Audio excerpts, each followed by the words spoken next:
এই জমি আমি দিতে পারবো না, আমার আর কটা দিন সময় দাও, আমি সব টাকা শোধ করে দেবো না। আপনার এই জমিটা আমার পছন্দ হয়েছে, জমিটা আমার দিয়ে দেন। এই জমি চাষ করে আমি আমার ছেলেদের লেখাপড়া শিখছি, সে এখন অনেক বড় হয়েছে, আমার জান যাবে, আমি জমি দিতে পারবো না।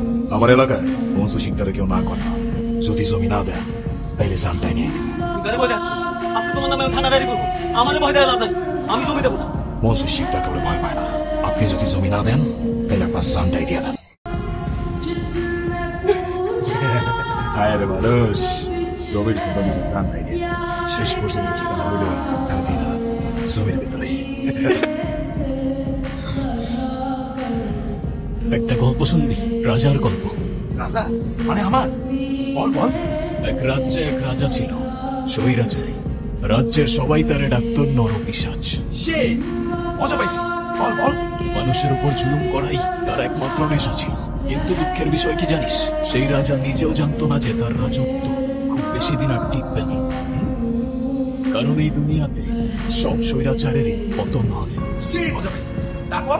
একদিন সেই রাজার রাজ্যের এই খুব সাধারণ একটা বাঘ রাজার বিপক্ষে চলে গেল, আর রাজার রাজত্ব চোখের পলকে ধূলিসাৎ হয়ে যায়। ওই কি বাপের সঙ্গে পাগল টাগল হয়ে গেল নাকি রে? তোরে করে কিছু খাওয়াইছিস রে?